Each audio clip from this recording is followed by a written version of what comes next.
Hey Everione. Welcome to my channel, Nancy Miller's Tales. I'm all about spinning yarns, folk tales, thrilling mysteries, and a whole bunch of other cool stuff. Thanks for joining me today for a brand new story. So grab a seat, maybe a cup of coffee, and let's dive into today's tale. Back in the days of the old Ming Dynasty, think colonial America vibes but across the ocean, there was this little place called Nine Creeks Village. It sat snug in the town of Golden Well, part of, let's call it Long River County for our purposes, in Long River Province. Nine Creeks wasn't some sprawling metropolis or anything. It was a tight-knit, small-town kind of deal. But the folks there? They had some serious skills, unique tricks up their sleeves. Now when you say special skills, I'm not talking kung fu or ninja moves. Nope, these were good, honest talents. The people of Nine Creeks were hard-working and down-to-earth. Every family had someone who was a master at something practical. Some were carpenters, crafting furniture like nobody's business. Others were bricklayers, building homes that could stand a tornado. Even the women weren't slacking. They were out there stitching embroidery that could make a quilt look like a masterpiece. Everyone in the village had their own thing going on, their own little superpower. But here's the kicker, they didn't gatekeep their know-how. If your neighbor's porch was falling apart, you'd just stroll over and ask, "Hey, how do I fix this?" And they'd show you, no questions asked, step by step, until you got it right. That's how it worked in Nine Creeks. Everyone pitched in, helped each other out. It was all about unity and good vibes. Because of that teamwork, when the county tax collector rolled in to grab the annual grain haul, Nine Creeks always delivered, full and on time, no sweat.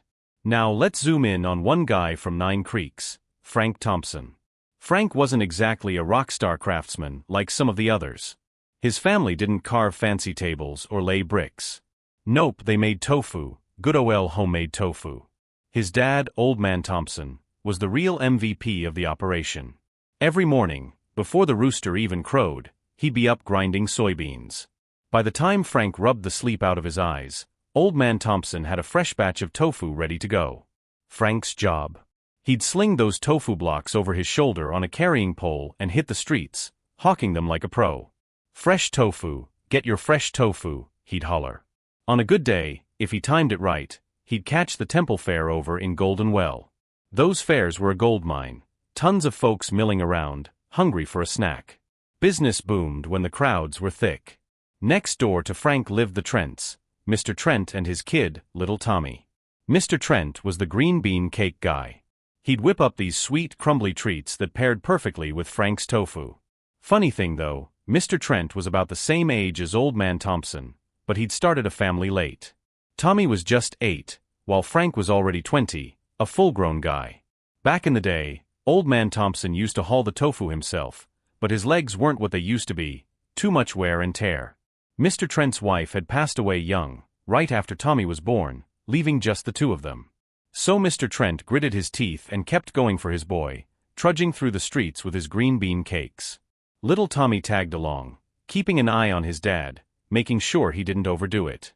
Frank, Mr. Trent, and Tommy became a little street vendor crew. They'd roam the roads together, and folks loved the combo, grabbing some tofu and a cake in one go. Business was solid, and they'd usually sell out fast. It was a good gig, a real small-town hustle. One morning, Old Man Thompson finished up the tofu batch like usual. "Frank, get up. Move it," he barked. "Temple fairs today. Big crowd, big books. Let's go." Frank groaned but hauled himself out of bed. The plan was solid, hit the fair early, sell out, cash in. But here's where it got weird. Old Man Thompson yelled for Frank half a dozen times, no answer. Finally, he stomped over to Frank's room, yanked the blanket off, and froze. Frank was drenched in sweat, forehead burning up like a stove. The kid was sick, really sick. No way he was hauling tofu anywhere today. Old Man Thompson stared at the 2 baskets of fresh tofu he'd slaved over all morning. He'd made extra for the fair, and Mr. Trent was already outside with his cakes, ready to roll. Frank's mom, Mrs. Thompson, piped up, "Honey, you sure you can manage?" "Your legs," Old Man cut her off with a wave. "Kviet, woman. Frank's been busting his hump out there every day. He's a good kid. Let him rest. Il handle it. So, Old Man Thompson hoisted the pole himself, wincing a little as he adjusted the weight. Mr. Trent raised an eyebrow. Wäres Frank? Jure flying solo today. Kids got a fever, old man grumbled. I told him to sit this one out. I've done this before, years of it. I'll be fine. All right, Mr. Trent said, clapping him on the shoulder. Take it easy, though. Here, Tommy, grab the old man lunch sack. Tommy darted over, snagging the bag of dried snacks and water Old Man Thompson had packed. It lightened the load a bit, and the three of them, Old Man Thompson, Mr. Trent and little Tommy, headed off to the temple fair. The streets were buzzing when they got there. Stalls lined the road, cotton candy hawkers, kids selling little clay figures, even some jugglers tossing flaming torches for tips. They found a decent spot, set down their loads, and got to work. Fresh tofu, straight from the press. Green bean cakes, sweet as can be. Buy 'em together, get a deal. Old Man Thompson's gravelly voice carried over the crowd. With Mr. Trent chiming in, they cleared their stock in no time. It was a banner day, pockets full of cash. Old Man Thompson even splurged on a stick of candied apples for Tommy. You stick by your daddy where day, kid. Tough gig for an 8-year-old. Here, enjoy. Tommy grinned, hopping around like a bunny with his treat as they packed up for the trek home. Back at the Thompson house that evening, Frank and his mom were waiting for Old Man Thompson to roll in. The sun had dipped low, and supper was getting cold on the table. Frank, still groggy from his fever, shuffled over to the Trent's place next door to see if they'd made it back. He pushed open the door, empty. Not a soul in sicht. Now, Frank and Mrs. Thompson started to panic. Even if the trio had taken a detour through the next county over, they should have been home by now. The temple fair wasn't that far. Something was wrong, real wrong. Frank, still shaky but determined, rounded up a posse of neighbors. Dad's not back, and neither are the Trents. We gotta check the mountain road. Maybe so meeting happened. The folks of 9 Creeks didn't hesitate. They grabbed whatever they could, lanterns, pitchforks, a couple of hunting rifles, and headed out. Just as the group was about to hit the trail, a guy named Fast Eddie Jones came tearing up from the village gate, shovel in hand, panting like he'd run a marathon. Frank, you gotta come quick. Old Man Thompson, he's down by the cliffside on the mountain road. Doesn't look good. Jimmy Mason just got back and told me. Said I should haul ass and get you. What about Mr. Trent and Tommy? Frank asked, heart pounding. Just my dad. No clue, Eddie wheezed. Jimmy only mentioned your old man. Come on, we gotta move. All right, Frank said, steeling himself. Alive, we find him breathing. Dead, we bring his body back. Let's go. The crew lit their lanterns and charged up the mountain. They scoured the winding pass, shadows dancing in the flickering light. After what felt like hours, they found Old Man Thompson, sprawled out near the edge of a drop-off, bruised and still. No sign of Mr. Trent or Tommy anywhere. Not a footprint, not a crumb of green bean cake, nothing. With the villagers' help, Frank got his dad back home. They laid him out on the bed, and by dawn, Frank hitched a ride to Golden Well to fetch Doc Harper. But it was too late. Old Man Thompson hung on for 3 days, fading in and out, then slipped away for good. As for Mr. Trent and Tommy, not a whisper. They'd vanished into thin air, leaving Frank and his mom with a gnawing hole where answers should have been. After the funeral, life didn't stop, even if Frank's world felt like it had. He and Mrs. Thompson had to keep going. So, Frank picked up the slack. Before the sun peeked over the hills, he was up grinding soybeans, just like his dad used to. Once the tofu was set, he'd sling the baskets over his shoulder and hit the streets alone. No Mr. Trent, no Tommy, just Frank and the echo of what used to be. The days dragged on, and yeah, he kept the business afloat, but something was off. His heart wasn't in it. The streets felt quieter, emptier, like a piece of him was missing. One day, though, business was good, real good. He sold the last block of tofu and was about to pack up when the buyer, some scruffy guy in a patched coat, turned to him. "You're Frank Thompson, right?" the guy said, chewing on a toothpick. "Yeah, that's me," Frank replied, wiping his hands on his apron. "Trent and little Tommy told me to tell you, they want you to come grab a bite with them." Frank's jaw dropped. Wait, what? Mr. Trent and Tommy? You serious? Where'd they go? We've been worried sick, whole village has. They've been gone for weeks. No need to spill the beans, the guy said, shrugging. Just passing the message. He leaned in closer. Here's the deal, that day at the fair, they all took a tumble, your dad, Trent, and the kid. Fell off the road. Tommy's uncle happened by, hauled them back to his place on the other side of the county. Tried to get your dad too, but he was already gone. Word got around old man Thompson didn't make it, and they were tore up about it. Now they're patched up, and they just want to sit down with you, have a meal. Oh, and they're probably done with the cake game for good. Frank blinked, trying to process it. It didn't add up, but if Mr. Trent and Tommy had sent this guy, maybe it was legit. Hold up, where are they at? I got questions. But the guy was already slipping into the crowd. He tossed a scrap of paper over his shoulder, and Frank snatched it midair. Scrawled in messy ink, 9th Creek, near Young River. Someone will meet you at the gate. 9th Creek. Frank muttered, scratching his head. Never heard of it. 9 Creeks village only had 8 streams, Red Creek, Orange Creek, Yellow Creek, all the way to Purple Creek, named like a rainbow. 8, not 9. And Young River? That was a good hike from here. Still, if it meant seeing Mr. Trent and Tommy, he was in. He grabbed his empty baskets and hit the road, a mix of hope and unease churning in his gut. Frank trekked along, lost in thought about that day on the mountain. How'd they all fall? What really happened? He was so wrapped up he didn't notice a pine cone underfoot, slipped right on it and went down hard, baskets clattering. Ow, damn it! He yelped, glaring at the culprit. Above him loomed a massive pine tree, dropping more cones like little bombs. Annoyed, he grabbed one to chuck it back, only to realize it wasn't a cone. It was a hedgehog, curled up tight.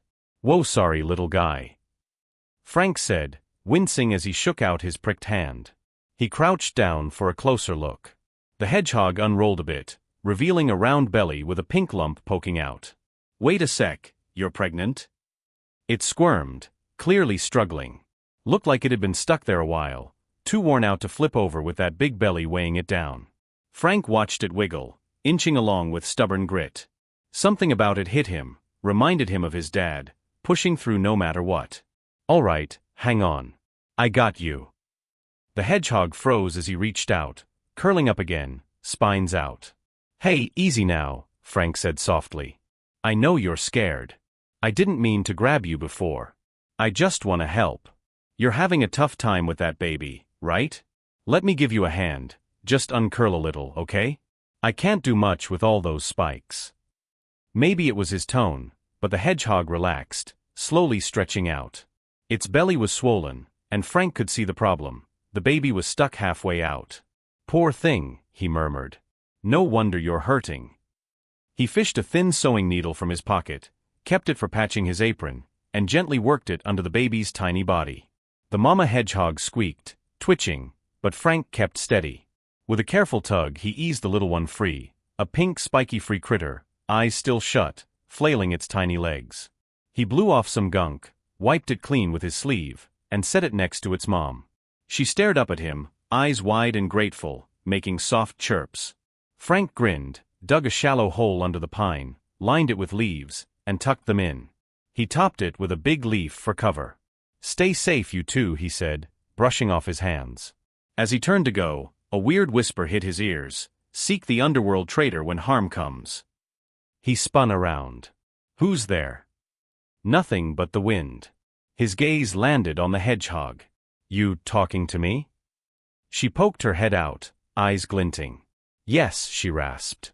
You're headed to 9th Creek, right? Normal folks can't see it, only the invited. And it's dangerous. If trouble hits, call the underworld traitor. What? How? Frank stammered. Mr. Trent and Tommy invited me. They're my neighbors, they wouldn't hurt me. Can't say more, she replied. Take this. She plucked a spine with her teeth and nudged it toward him. When you're in deep, whisper underworld traitor with this in hand. It'll turn danger to safety. Frank took the spine, gave her a nod, and hurried off, more confused than ever. Frank trudged on until he reached the banks of Yong River, the sun dipping low and casting long shadows. He squinted around. Nothing but quiet woods and the ripple of water. Ninth Creek, huh? He muttered. Across the river was Nine Creek's village, his home turf, but this spot? Deserted. No sign of a welcoming committee. If nobody shows, I'm heading back, he decided, plopping down his baskets. Just then, a figure emerged from the trees, holding a flickering lantern. Frank blinked. Lantern? It wasn't even full dark yet. The guy, tall and lanky with a weathered coat, ambled over. "You Frank Thompson?" he called, voice gravelly. "Yeah, that's me," Frank said, standing up. "Trent and Tommy sent me to fetch you. Follow me." Without another word, the guy turned and started walking. Frank grabbed his stuff and trailed behind, unease prickling his spine. They'd barely gone a dozen steps when the sky dimmed fast, like someone flipped a switch. The lantern guy vanished into the gloom, and in his place stood a log cabin, rough-hewn but solid, way nicer than the Trent's old shack back home. "What the heck?" Frank whispered, gripping his baskets tighter. The cabin door creaked open, and a shadow stepped out, lantern in hand. As it got closer, Frank's jaw dropped. "Mr. Trent? Holy, it's really you." He grinned, relief washing over him. "Man, your new digs are swanky. What happened after that fall? How'd you end up here?" "After we took that tumble with your dad," Mr. Trent said, smiling faintly, "my brother-in-law found us. He set us up here, built this place from scratch. Tommy, get out here, Frank's arrived." Little Tommy bolted out, all grins, and grabbed Frank's baskets. "Drop these in the yard, huh? Long hike, you must be beat. Come on in, we've got a crowd waiting." He tugged Frank inside, and the place was lit up like a party, lanterns strung across the yard, tables groaning with food, folks laughing and clinking glasses. It was a full-on shindig. Tommy led him through the chaos to a quieter room inside, a big dining hall with one long table. 9 people were already seated, heads turning as Frank walked in. An icy chill hit him, like a draft sneaking through every crack in his bones. He shivered hard, goosebumps popping up. Tommy frowned. "You okay, Frank? This table's for VIPs, special for you. Don't like it?" "Nah, it's great," Frank forced a grin, brushing off the cold. "You set this up, I love it." He sneezed, shaking it off, and took his seat under Tommy's nudge. But as he scanned the table, his stomach twisted. These folks? Total strangers. Not a single familiar face. Frank's mind raced. He'd known Mr. Trent forever, helped his dad sell cakes, then teamed up with them himself after Old Man Thompson slowed down. If Trent knew these people, shouldn't Frank at least recognize a couple? When had Trent's crew gotten so big? Before he could puzzle it out, a guy across the table raised a glass. "To Frank," he cheered, and the others joined in. Frank clinked his cup and took a swig, then nearly gagged. The wine tasted like mud, no hint of booze, just gritty swamp water. He faked a swallow and spat it into his sleeve when no one was looking. Hoping to wash out the taste, he grabbed a piece of meat from a platter. But when he looked closer, his stomach flipped, raw skinned rats, pink and bloody, staring up at him. He dropped it fast, fighting a wave of nausea. Glancing around, he counted the dishes, 9 cold plates. Weird. Back home, you'd get 6 for good luck or 8 for prosperity, 10 if you were fancy. 9? That didn't sit right. Feeling woozy, Frank stood up. "Gotta hit the John," he mumbled, stumbling out of the hall. Tommy was by the door, stacking plates. "Hey kid," Frank said, keeping his voice low, "what's with the food? 9 dishes, and rats? I nearly lost my lunch." Tommy cocked his head, confused. "Rats? No way, man. You seeing things? This table's top-notch," Dad insisted. "Hang on, I'm bringing out some green bean cakes." He's been perfecting 'em for years, wants everyone to taste his best work. He held up a tray, and Frank's gut sank. The cakes were fuzzy with mold, at least 3 days old. Tommy didn't seem to notice, beaming like they were fresh-baked. "Dad got up early to make these. Been a while since you had 'em, right?" "Yeah, sure," Frank muttered, backing off. "Where's the bathroom?" Tommy pointed down a hall, and Frank bolted. Inside, he locked the door, unzipped, and tried to shake the heebie-jeebies. Worried the hedgehog's spine might fall out of his pocket, he popped it in his mouth, holding it with his teeth. Mid-pee, he replayed the hedgehog's warning. Unraveled trader. Should he call it? He crouched to grab his stuff, and froze. The bathroom was gone. He was squatting in a pile of rubble, surrounded by broken beams and ash.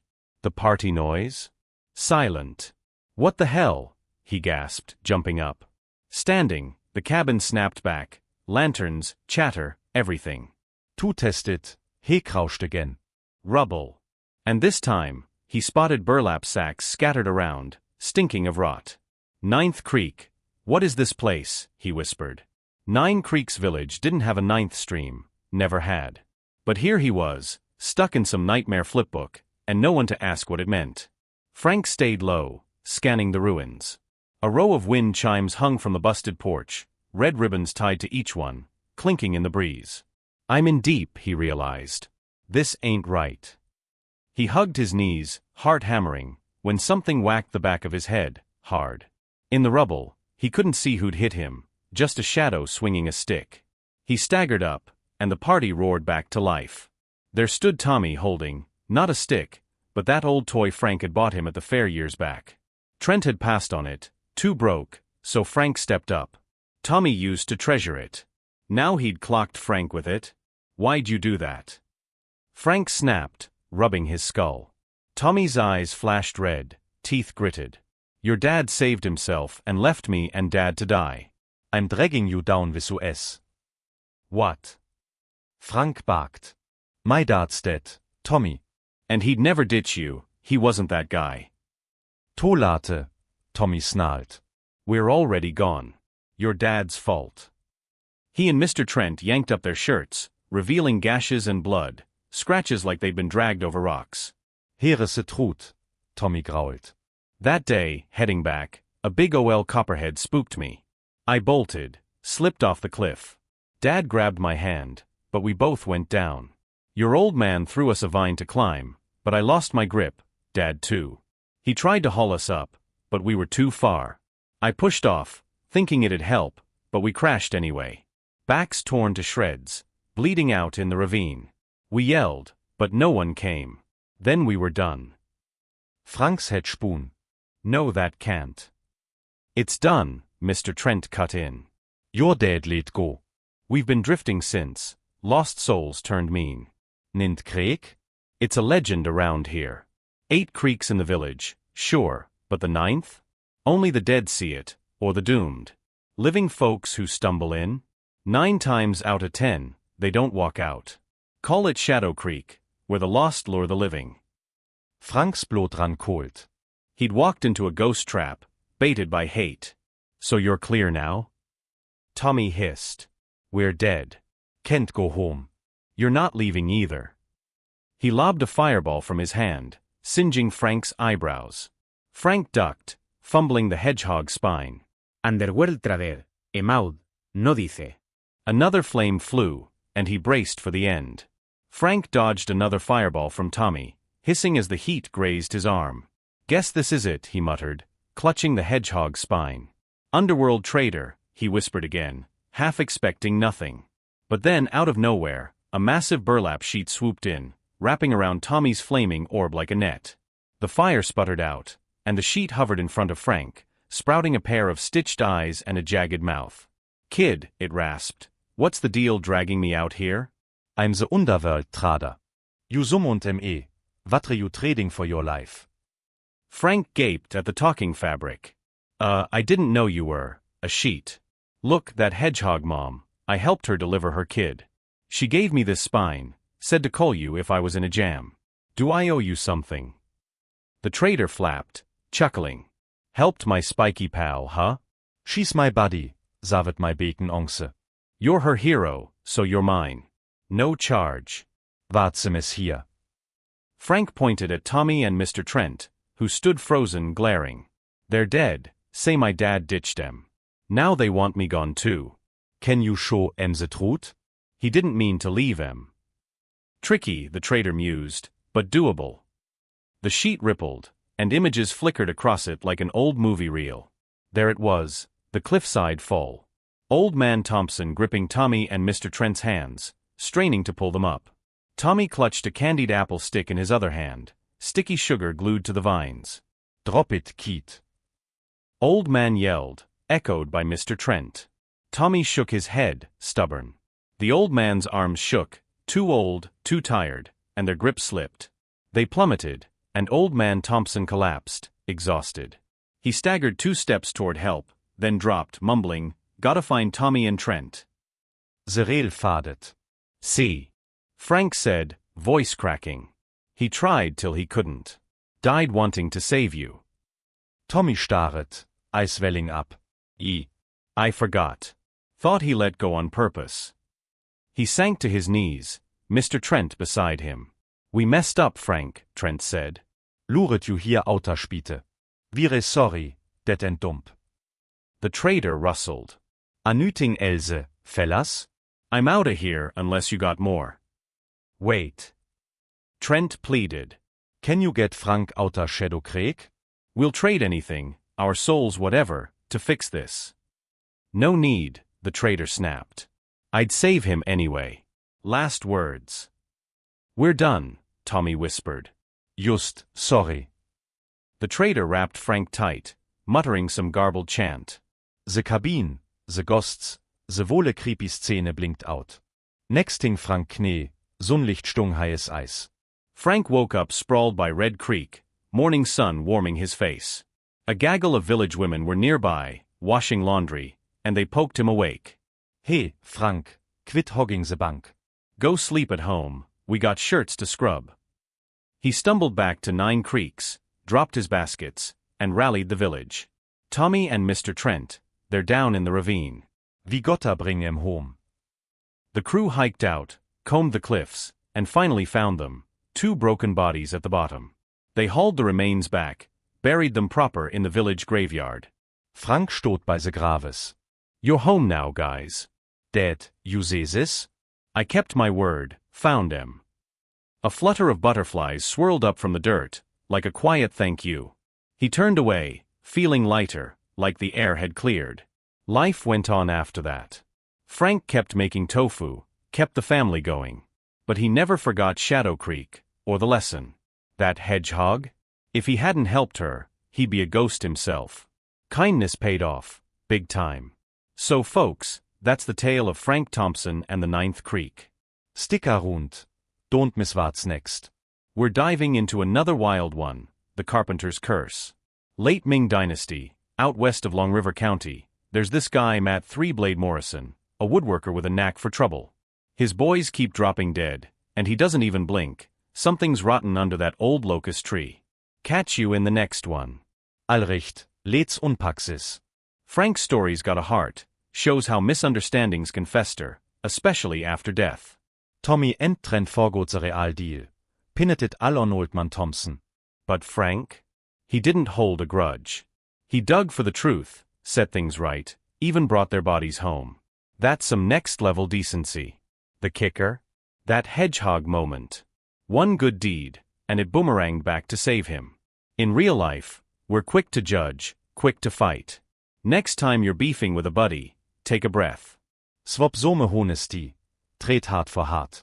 Be good, and good'll find you. Call it karma or just plain luck. What do you think? That's the first tale done. Hit me with your thoughts. Drop a comment, subscribe, share it around. Thanks for hanging out. See you in the next story. Hey folks, welcome back to Nancy Miller's Tales. We're jumping into story number 2, and trust me, you don't want to miss this one. It's a wild ride, folklore straight out of the late Ming Dynasty, but we're giving it an American twist. Picture this, it's the tail end of the colonial days, out in the sticks of Huizhou province. Let's call it Hickory County, 30 miles west of Xiaoning Township. There's this little nowhere spot called Lowland Hollow. Our mein Mann? Matt Three-Blade Morrison, the village carpenter. When he wasn't busy, you'd catch him zoning out, staring at this gnarly old locust tree in front of his house like it held all life's secrets. The neighbors? They'd just shake their heads and sigh. Lowland Hollow's got hollow in the name, but don't let that fool you, there's no water anywhere near it. It's a dry, tucked-away speck surrounded by mountains, where folks scratched out a living however they could. In that rocky patch, land was scarce, so the men turned to what they had, trees. They got real good with wood, carpenters all over the place. Matt's folks, back in the day, were the best of the bunch. Within 10 miles, if someone hit 60 or kicked the bucket, the Morrisons were the go-to for a coffin. Solid craftsmanship, steady cash, life was decent. But when Matt was 8, things got weird. His parents came home from a job one day, planted that locust sapling out front, and sat him down. "Listen, kid," they said, "we're heading out for a bit. Take care of yourself. When this tree's grown, we'll be back." Then, despite his bawling, they up and left, no note, no nothing. Gone. The village took pity on little Matt. He was too young to fend off the cold and hunger alone, so they pitched in, fed him, patched his clothes. Matt didn't forget it, either. As he grew up, he'd help anyone who needed it, no questions asked. Fed by 100 households, he turned into a strapping guy, over 20, handsome as heck, and a carpenter who could outdo his old man. Life started looking up. By his 20s, Matt Three-Blade Morrison was the real deal. That nickname came from how he wielded his tools, axe, saw, chisel, like a third arm. His woodworking was top-notch, and his wallet started filling out too. The local butcher, Fred Tanner, took notice. Fred didn't care that Matt was an orphan with no folks to vouch for him. He saw a catch. So he hooked Matt up with his daughter, Fanny Tanner. Matt wasn't about to say no to a girl who liked him. He spruced up his rickety cabin, slapped on a fresh coat of paint, and married Fanny in a little ceremony by the creek. After the vows, they settled in like a pair of old friends, respectful, easygoing. In just 3 years, they popped out 3 boys, and the Morrison place started buzzing. The family was thriving, and the neighbors couldn't help but tip their hats. "Three Blades got it made," they'd say, grinning. But good times don't always stick around. One brutal winter, an old widow from the county seat, let's call her Granny Lutz, passed away. Her kin sent word to Lowland Hollow, "Matt, we need a coffin pronto." It was December, snow piling up thick, roads slick as sin. Matt threw on his oilskin coat, grabbed his tools, and headed out.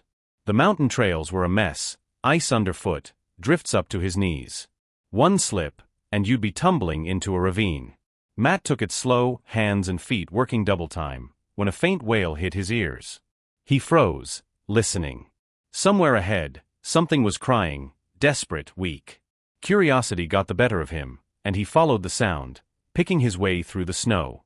Matt pushed forward until he spotted it, a little white fox, trapped in a snow pit, yowling like its last day. Looked like it had been stuck a while, half-starved and shivering. "Poor critter," Matt muttered, kneeling down. He scooped it up, brushing off the ice, and dug out some jerky from his pack. The fox scarfed it down, red eyes glinting like embers in its snow-white face. Up close, it was a beauty, pure white fur, no patches, just a sleek little thing with those eerie blood-red peepers. Matt knew it wasn't some rabid beast, just a lost soul caught in the cold. "Can't leave you here," he said, setting it on a clear patch. "Go on, git." The fox gave him a long look, then darted off, blending into the snowy woods like a ghost. Matt chewed a bite of jerky himself, feeling good about the save, and kept trucking toward the county seat. But that trip stretched long, half a month, no word. Back home, Fanny was a wreck, juggling 3 kids and no husband in sight. She finally cornered her neighbor, Will Two Dogs Carter, Matt's childhood buddy. "Will please check on him. He went to Granny Lutz's place. I'm losing my mind here." Will and Matt went way back, thick as thieves since they were knee-high. With Matt MIA, Will was just as antsy. "Say no more, Fanny," he said, grabbing his coat. "I'm on it." He hiked to the county seat, asking around till he found the Lutz spread. As he got close, he heard it, drums and horns blaring. Granny Lutz's funeral was in full swing, 3rd day of mourning. Will banged on the gate and slipped inside. A middle-aged guy in a white mourning band, Mr. Lutz, no doubt, was kneeling by the coffin bawling.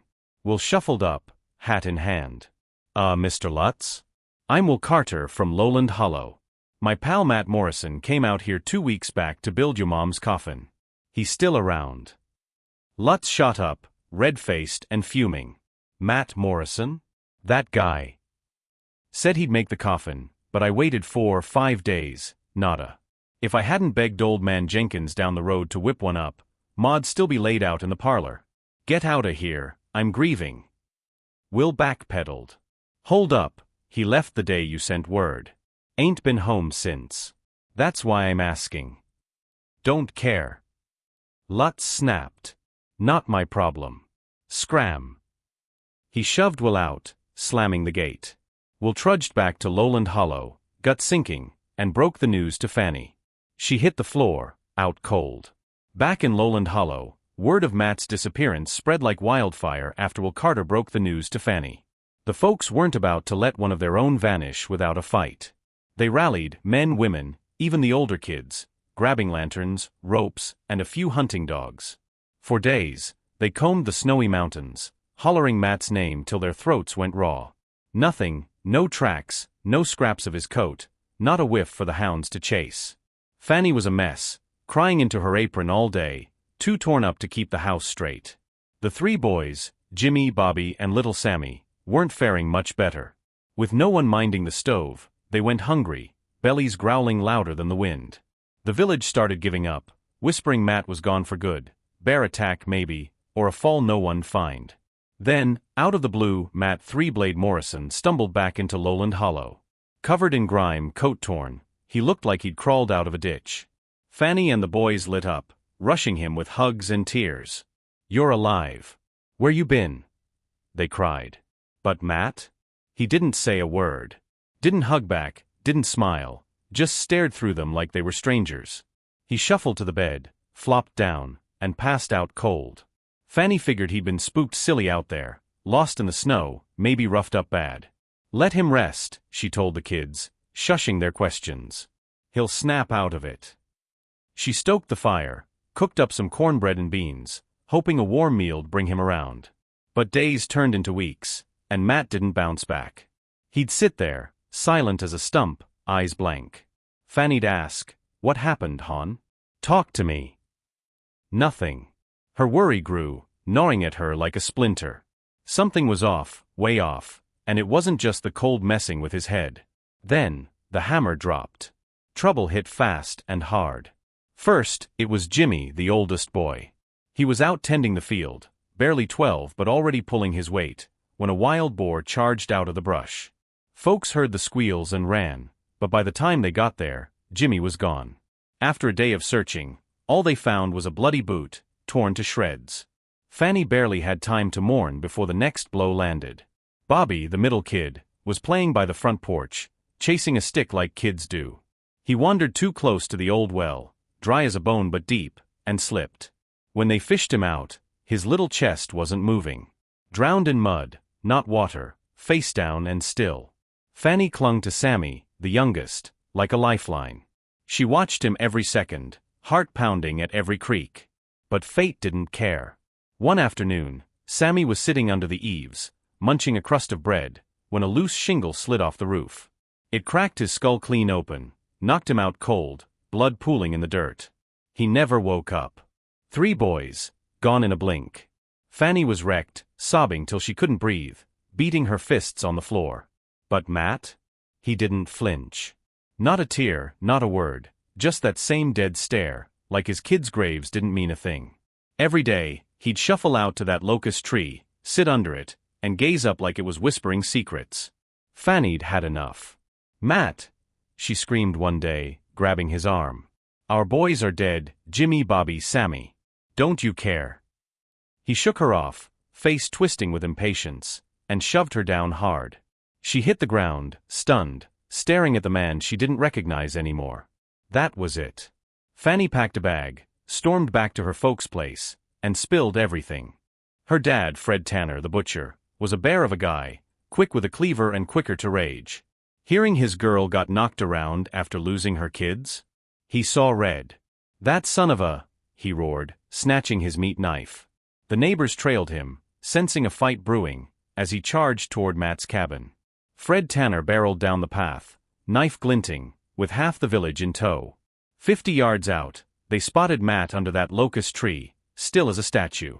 Fred didn't slow, he roared and swung, landing a haymaker square on Matt's jaw. Matt's head snapped sideways, but then, he grinned. A wide, toothy smirk that didn't reach his eyes. Fred froze, confused, and Matt lunged, chomping down on Fred's neck like a rabid dog. Fred howled, stabbing wild with the cleaver, but Matt didn't even blink, kept gnashing, blood dripping. The crowd screamed, "Run. He ain't human." Matt's eyes flared green, fangs sprouting, and he turned on the villagers, snapping at anything that moved. Panic erupted, folks tripping over each other to flee. Right then, a blinding white streak shot down from the ridge, slamming Matt flat. A young guy in a crisp white coat stepped up, calm as you please, catching his breath. Matt scrambled up, snarling, ready to pounce. The stranger glanced at the locust tree, flicked his fingers like he was working a spell, and yelled, "Chop it down now." Fanny shoved through the chaos. "No way. Matt's folks planted that, it's all he's got left of him." The guy snorted. "Hesitate, and you're on your own. I'm out." He turned to leave. The villagers didn't wait. They bolted into Matt's shed, grabbed an axe, and rushed back. Fanny tried to block them, but Fred, bleeding but still kicking, shoved past. "Move, girl," he bellowed, swinging hard. The blade bit into the trunk, and blood, actual blood, oozed out, stinking like a slaughterhouse. The axeman yelped, dropping it, pissing himself in terror. Fred snatched the axe, growling, "Step aside, you cowards. I've gutted pigs tougher 'en this." He hacked again, grinning as Matt flinched, backing off from the stranger. One more swing, and the tree crashed down. Black smoke poured from the stump, swirling into a shape, a giant coal-black crow with red eyes. It screeched, grabbed Matt, and bolted. The stranger smirked, flicked his wrist, and a white-hot bolt flew from his hand, piercing the crow mid-flight. It shrieked, crashed, and went still. As it died, Matt blinked, shaking his head like he'd just woken up. Where am I?" he mumbled, staring at the crowd, and the dead bird, lost as a kid in the woods. Matt Three-Blade Morrison stood there, blinking at the chaos, villagers panting, Fred Tanner bleeding, a dead crow smoking in the dirt. Fanny rushed over, whispering fast in his ear about the kids, the tree, everything. Matt's face went pale, eyes darting to the crow as dread sank in. "What's that thing?" he croaked. The stranger in the white coat stepped up, pointing at the bird. "That's a blood crow, nasty critter. Hides out in the wilds, feeds on greed. Anyone with a greedy streak who crosses its path? It latches on, takes over, nests in something, like that locust tree, and brings hell to their kin. Once it's chewed through one family, it moves on to the next." The crowd turned to Matt, murmuring. Old Man Jenkins, creaky and gray, piped up. "That tree, your folks planted it, Matt. Then they up and vanished. You reckon this crow got him first?" The stranger didn't answer, just let the silence hang heavy. Everyone knew it deep down. Matt's parents had fallen to it years back. "See," the stranger said, "your ma and pa got greedy, chased something they shouldn't be. The crow snagged em, had em plant that tree here to spread its rot. Lowland Hollow dodged it for years, 'cause folks here are simple, help each other out, no room for avarice. But you, Matt? It got you too." "Me?" Matt stammered. "I didn't." "That fox," the stranger cut in. "Day you saved it, all good. But then you saw two more, big pretty ones. Thought hit you, skin em, sell the pelts, make a buck. That's when the crow pounced. Greed runs in your blood, your folks' sin, now yours. 2 generations of it, and the curse hit hard. That's why you're boys," he trailed off, nodding at Fanny. Matt's knees buckled. It clicked, Jimmy, Bobby, Sammy, all dead 'cause he'd let that dark itch take root. "I didn't mean," he choked, slapping himself hard. "If I hadn't wanted those pelts, they'd still be here." Tears streamed down, but the damage was done, house empty, kids gone. Fanny glared, stone cold. "You're not my Matt anymore," she said, shoving a scrap of paper at him, divorce terms, scratched out quick. She turned on her heel, heading back to her folks with Fred limping behind. Later, she hitched up with a widower from the next holler over, had a couple kids, lived happy. Matt? He packed a bag, left Lowland Hollow, and never looked back. The stranger watched the crowd scatter, then slipped into the woods. A flash of white, and he was gone, a snow-white fox melting into the trees, red eyes glinting one last time. So there's the tale of Matt Three-Blade Morrison, greed's ugly bite. They say it's like a snake swallowing an elephant, Want too much, and it'll choke you dead. Matt's folks got sucked in, planted that cursed tree hoping it'd pay off someday. Matt followed suit, one greedy thought, and the blood crow owned him. 3 kids paid the price, 2 families wrecked, all cause of wanting more than they needed. Lowland Hollow dodged the bullet though, good folks, no nonsense. Stayed kind, stayed safe. Us? We gotta watch ourselves. Step out a line, grab what ain't ours, and it's a slippery slope, one wrong move then another, till you're buried in it. Matt learned the hard way, greed's a liar, promising gold but delivering graves. Honesty's the ticket, keep it real, hold tight when temptation calls. Don't reach for what'll burn you, or you'll get caught. That's the old saying, hands clean, trouble stays away. And that's a wrap, folks. What did you think? Drop a line below, love hearing from you. If you dug this, hit subscribe, share it with your crew. Thanks for sticking with me, catch you in the next tale. Till then, stay good out there.